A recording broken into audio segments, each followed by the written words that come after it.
શરૂ કરીશું. આજે પંજાબના લોકલાડીલા મુખ્યમંત્રી શ્રી ભગવત માન સાહેબ 2 દિવસીય ગુજરાતના પ્રવાસે હતા. આજે તેઓ ભાવનગરમાં સામાજિક આગેવાન અને આમ આદમી પાર્ટીના નેતા એવા રાજુભાઈ સોલંકીએ જે આયોજન કર્યું હતું 201 સર્વજ્ઞાતીય સમૂહ લગ્નનું, એમાં એમણે હાજરી આપી છે. સાથે સાથે ગુજરાતની જનતાનો માનનીય અરવિંદ કેજરીવાલજી અને માનનીય ભગવત માનજીએ આભાર પણ વ્યક્ત કર્યો છે કે ગુજરાતની જનતાએ જે 2022ની ચૂંટણીમાં ખૂબ મોટું આમ આદમી પાર્ટીને સપોર્ટ કરી અને નેશનલ પાર્ટી બનાવી છે. હું માન સાહેબને જ કહીશ કે પત્રકાર બંધુઓને સંબોધન કરશે. बहुत बहुत धन्यवाद, बहुत बहुत शुक्रिया.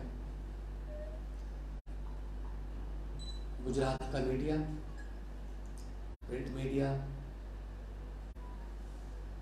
इलेक्ट्रॉनिक मीडिया और सोशल मीडिया के जितने भी मंच जिनको आप रिप्रेजेंट करते हैं, सबका स्वागत है. बहुत छोटा सा निमंत्रण दिया, आप इतनी भारी संख्या में आए. जैसा कि ईशुदान भाई ने बताया, आज भावनगर में बहुत बड़ा एक सामाजिक आयोजन था. 201 लड़कियों की शादी थी, जो कि सोलंकी परिवार माननीय राजू सोलंकी जी उनकी अध्यक्षता में हर साल करते हैं. भरत जी वहाँ बैठे. और सर्व जातीय, सर्व धर्म, सर्व पार्टी आयोजन था. सभी लोग आए हुए थे. उसमें मैं शामिल होने के लिए आया. चुनाव के बाद मैं पहली बार आया, इसलिए मैं गुजरात के लोगों का बहुत बहुत धन्यवाद करने आया हूँ. अरविंद केजरीवाल जी की तरफ से, हमारे जो नेशनल कन्वीनर हैं, जिन्होंने एंटी करप्शन मूवमेंट से एक पार्टी निकाली, जो पार्टी आज लोगों के दिलों में बसने लगी है. और उसके लिए गुजरात का सबसे बड़ा हाथ ये है कि आपने, गुजरात वालों ने हमें 13% के आसपास वोट दिए और हमारी पार्टी जो है नेशनल पार्टी बन गई. तो जब भी कभी आम आदमी पार्टी की हिस्ट्री के बारे में पढ़ा जाएगा या लिखा जाएगा, तो ये गर्व से लिखा जाएगा कि नेशनल पार्टी गुजरात इलेक्शन के नतीजों के बाद बनी थी. तो आम आदमी पार्टी पंजाब में खूब काम कर रही है. जो गारंटियां हमने दी थी, अरविंद केजरीवाल जी ने जब चुनाव प्रचार में गारंटियां दी थी, वो गारंटियों को हम पूरा कर रहे हैं. सबसे पहली गारंटी हमने करप्शन फ्री पंजाब करने की दी थी. उस पर हम दिन रात लगे हुए हैं. बड़े बड़े नेता, चाहे वो किसी भी पार्टी के हों, उनकी पुरानी करप्शन, जिन्होंने पंजाब के टैक्स का पैसा खाया, उन पर केस हो रहे हैं और जेल जा रहे हैं बड़े बड़े नेता. और 75 साल में ये पहली बार हो रहा है देश में कि किसी सरकार ने अपने ही 1 साल के अंदर अंदर, साल अभी हुआ नहीं हमें, अपने ही 2 मंत्री और 1 MLA को भ्रष्टाचार के चलते उन पर केस दर्ज किया और उनको हटा दिया गया मंत्रिमंडल से. अदरवाइज हम सुनते हैं कि क्लीन चिट मिल जाती है. वो तो चलो मंत्री हैं, साथ में हैं, इलेक्शन लड़ते हैं, उनको तो क्लीन चिट देनी है. वो तो मोरबी पुल वालों को भी क्लीन चिट मिल जाती है कि आपके कोई कसूर नहीं है, लोगों का कसूर था कि पुल पे क्यों गए. पुल जनता के लिए बनाया था, जनता को जाना नहीं होता. तो आम आदमी पार्टी जीरो टॉलरेंस पे चल रही है करप्शन के मामले में. बिजली फ्री हमने कर दी. 87% घरों को पंजाब में बिजली फ्री मिल रही है. हमने अपनी कोल माइन जो 2015 से बंद पड़ी थी पंजाब की, झारखंड में पचवाड़ा में, उसको चलाया. आज हम कोल सरप्लस हैं, बिजली सरप्लस है. और उसके बाद हमने OPS ओल्ड पेंशन स्कीम हमने कैबिनेट में लेके उसको प्रवानगी दे दी, अभी केंद्र से बात कर रहे हैं। वैसे तो केंद्र को कर देना चाहिए था ये पूरे देश के लिए, कि जो सरकारी कर्मचारियों के पैसे कटते हैं जीपीएफ ईपीएफ में, वो बाद में रिटायरमेंट के बाद उनको पेंशन के रूप में वापस मिलने चाहिए। नहीं तो क्या करते हैं, उनके पैसे अभी भी पैसे उनके काटते हैं, वो पैसे रखते हैं, लेकिन किसी भी शेयर मार्केट में कहीं भी लगा देते हैं। और शेयर मार्केट जब गिरती है उसमें अमीर नहीं गिरता, गवर्नमेंट को भी कोई फर्क नहीं पड़ता। शेयर मार्केट गिरने का मतलब एक सरकारी परिवार, सरकारी मुलाजिम का परिवार गिरना, गरीब गिरता है। अभी LIC पर तलवार लटक रही है, उसमें कौन सा पैसा किसका पैसा लगे? देश के गरीबों का। तो गरीबों से पैसा लेके और बड़े बड़े लोगों को बचाना, ये तो हमारे देश की कभी भी संस्कृति रही नहीं थी। तो पंजाब में हमने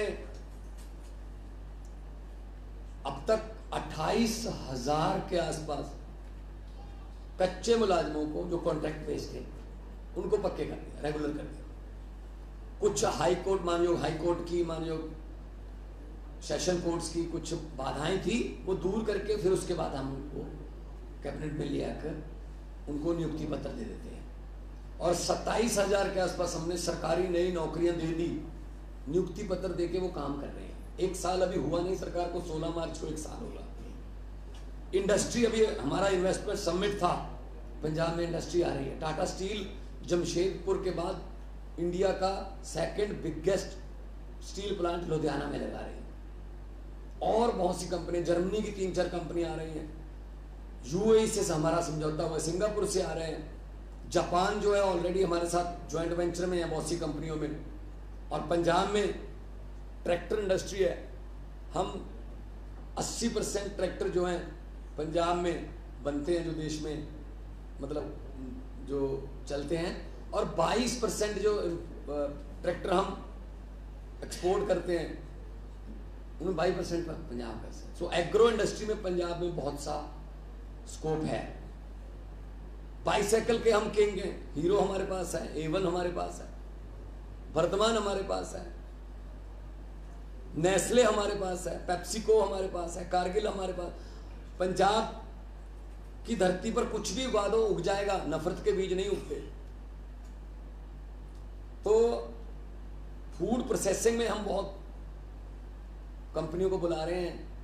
पठानकोट की लीची, अबोहर का किन्नू, पूरे पंजाब का गन्ना, गुड़ और टमाटर, आलू, कुछ भी पैदा कर सकते हैं पंजाब में हम। प्रोसेसिंग का यूनिट हो तो वही पंजाब का किसान खुदकुशी नहीं करेगा, वही पंजाब का किसान फिर से खुशहाल होगा।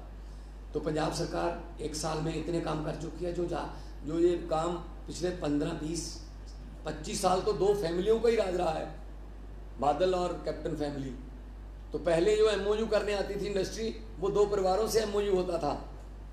अब अगर वो MOU करने आते हैं तो 30 मिलियन बल्कि 3 करोड़ पंजाबियों के साथ MOU होता है।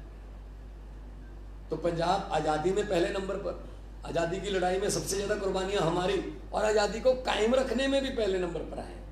अभी हमारे यहाँ बॉर्डर स्टेट है, ड्रोन वगैरह आते रहते हैं पाकिस्तान की तरफ से, उसमें ड्रग्स या कुछ और, BSF और पंजाब पुलिस मिलकर काम करती है।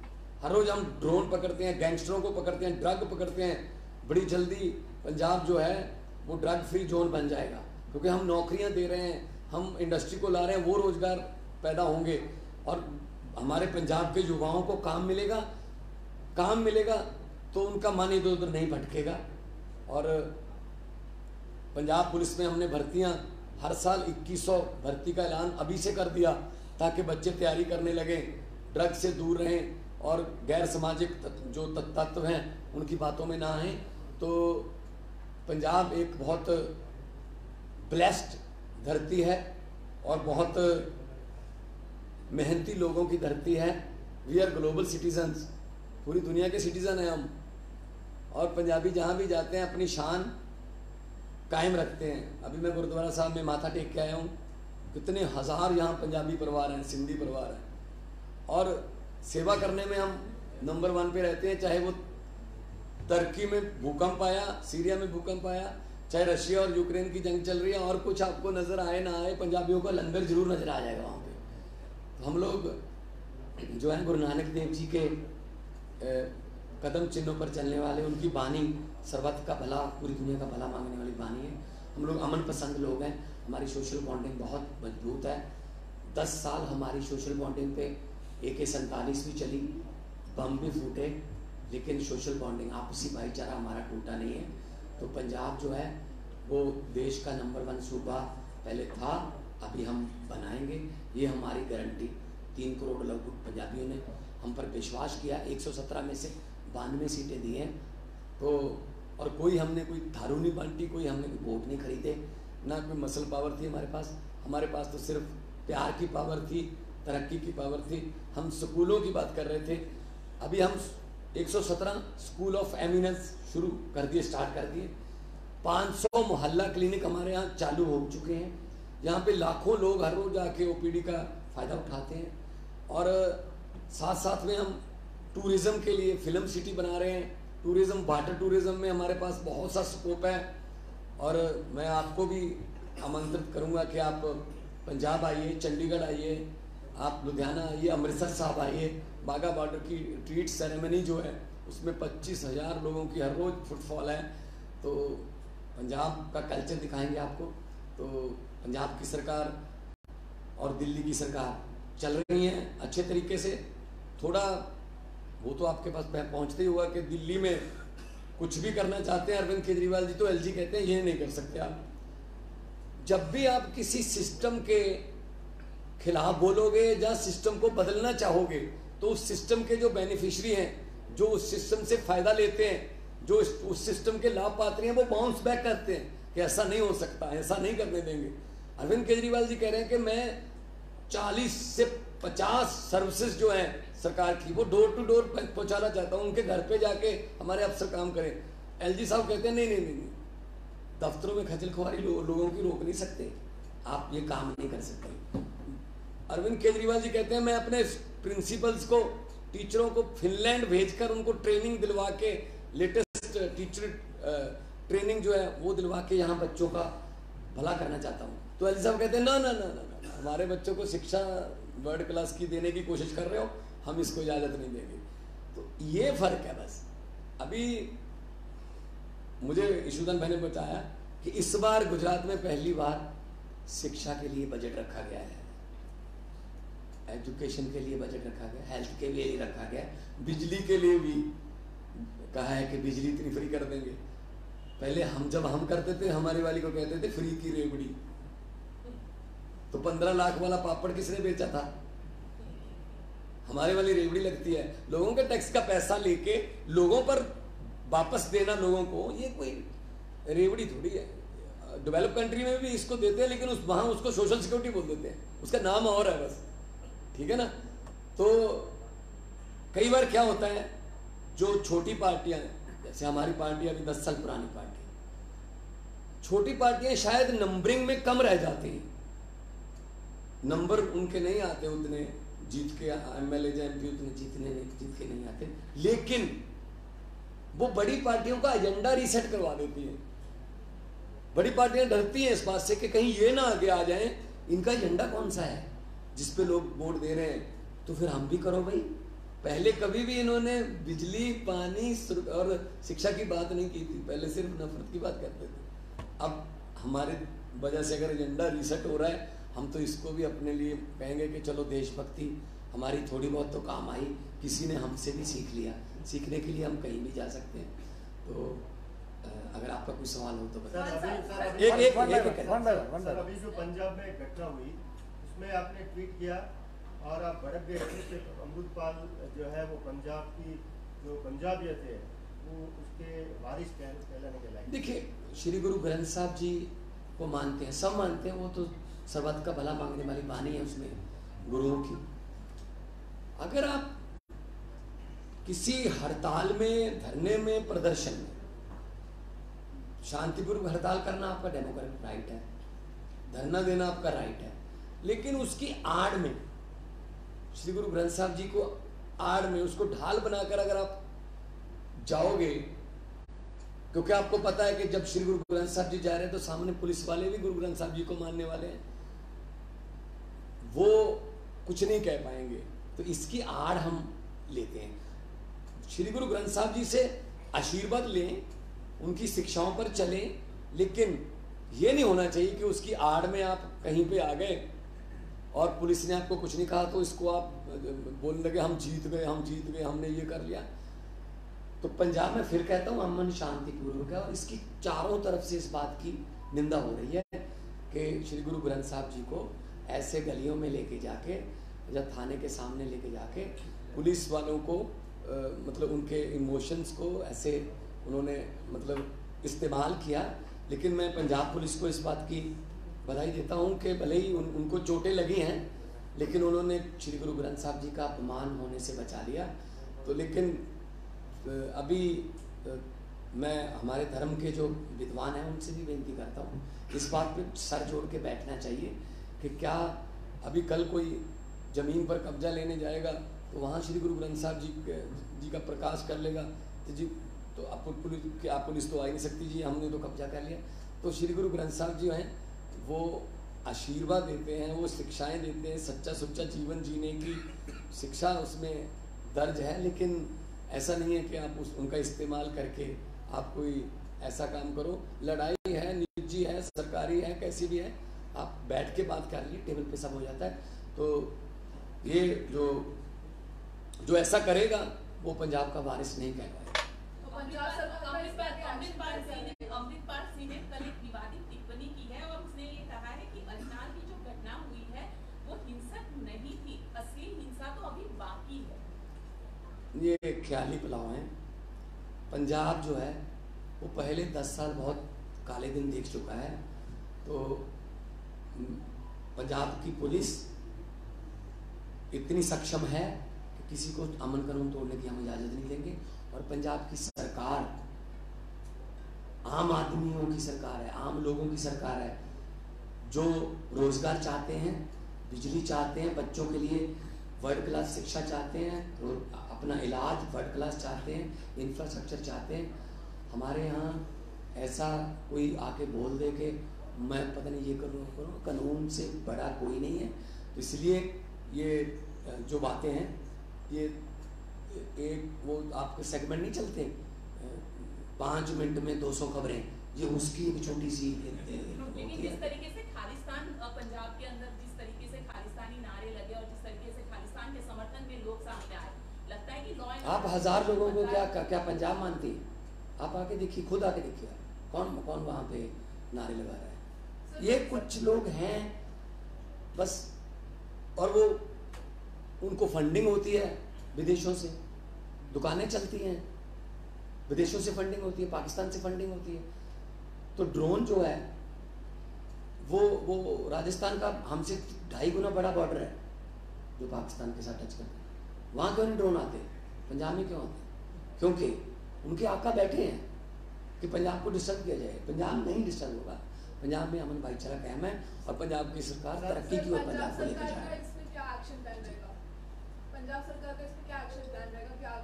अमन शांति कायम रखने के लिए पंजाब सरकार वचनबद्ध भी है, और लोगों के लिए मैं पंजाब के 3 करोड़ लोगों को ये आश्वासन भी देता हूँ कि बिल्कुल भी कोई ऐसी चिंता पंजाबियों के मन में नहीं है कि अब पता नहीं क्या हो जाएगी। वो पंजाब आने वाले 6 महीने में 7 महीने में पंजाब का जो पंजाब है वो उसकी चमक जो है वो आपको देश भर में दिखेगी, तरक्की की और किसी बात की। सब दिल्ली में जो मैंने आपको कहा है पंजाब की धरती इतनी जरखेज है, हर बीज उग जाता है, नफरत का बीज वहां नहीं है। आप ये कह रहे हैं कि यहाँ पे इंडस्ट्रीज आ रही है, इंडस्ट्रीज इस तरीके से हम डेवलप कर रहे हैं, लेकिन एक और सामने बात आ रही है खालिस्तान की। खाली कुछ लोग एक अलग राज्य की मांग कर रहे हैं, खालिस्तान की मांग कर रहे हैं, उसको लेकर पंजाब सरकार किस तरीके से, क्योंकि उस दिन मैडम अगर अमन कानून की स्थिति खराब होती तो इतनी बड़ी बड़ी कंपनियां हमारे यहाँ निवेश करने नहीं आती।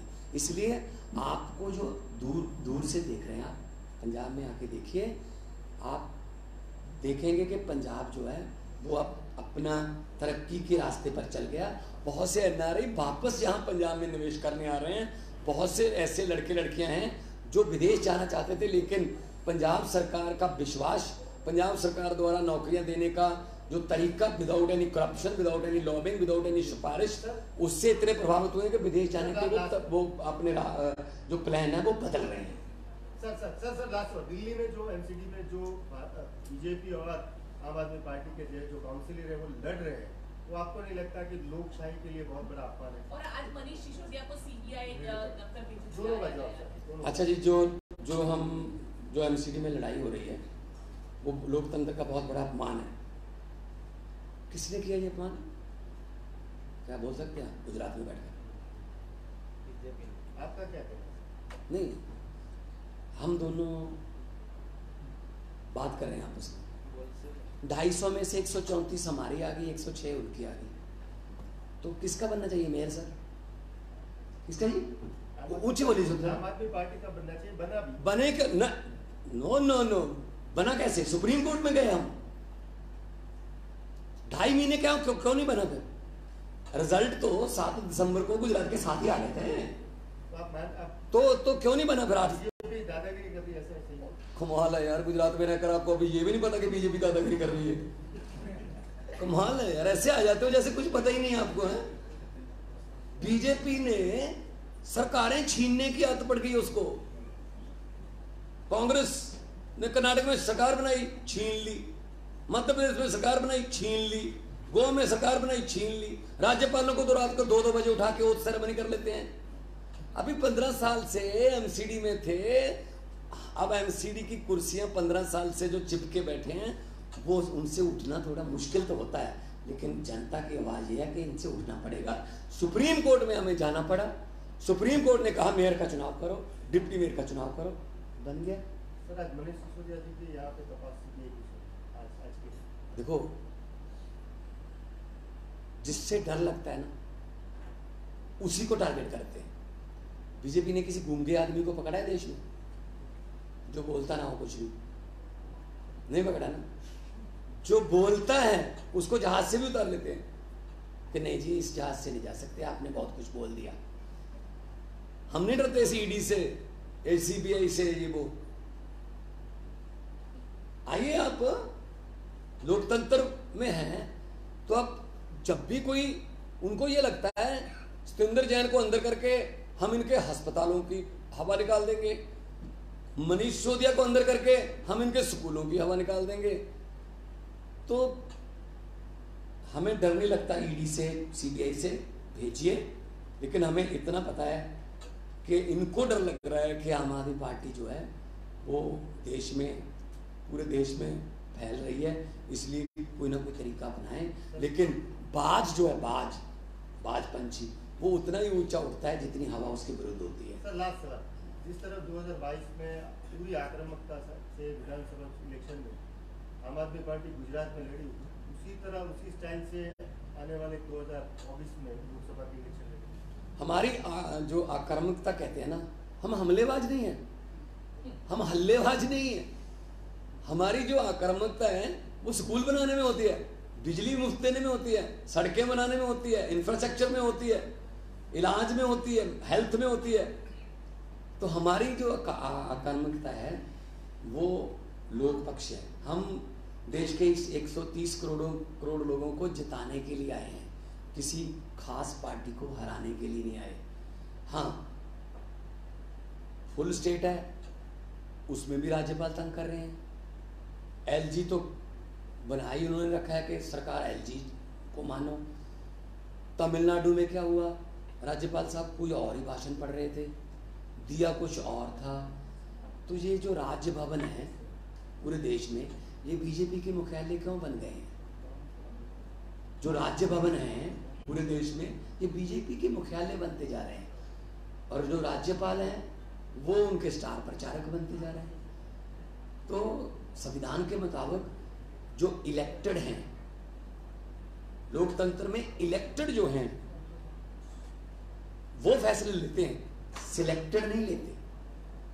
तो ये इनको ये लगता है जहां हमारी सरकार नहीं बनी वहां राज्यपाल भेज दो, जहां हमारी सरकार नहीं बनी वहां खरीद के एमएलए बाई इलेक्शन से जीत लो। तो आम आदमी पार्टी लड़ना जानती है, एंटी करप्शन मूवमेंट की लड़ाई से निकले हुए हैं हम। पहले हमें ये कहते थे वक्त देखो, वक्त कितनी बड़ी चीज है। ये वक्त भिखारी के सर पे ताज टिका देता है, ये वक्त राजाओं को भिखारी बना देता है, ये वक्त। जब एंटी करप्शन मूवमेंट चल रही थी, अन्ना मूवमेंट चल रही थी रामलीला ग्राउंड में, तब ये सब लोग, ये नेतागण क्या मजाक करते थे, ऐसे सड़कों पर बैठकर कानून नहीं बनते, सड़कों पर बैठकर देश पे का संविधान चेंज बदलना नहीं जाएगा, चुन के आइए, इलेक्शन लड़िए, चुन के आइए। अब हम चुन के आने लगे हैं, कहते क्यों आ रहे हो चुन के, हमारे मेयर बनेगा, हमारे ये मुख्यमंत्री बनेगा। इसलिए मैं ये कहना चाहता हूँ कि अभी मतलब वहाँ से बोला गया, किसी उद्योगपति ने बोला था जर्मनी में कि भारत में जो लोकतंत्र है उसमें मतलब लोकतंत्र जो है खतरे में है।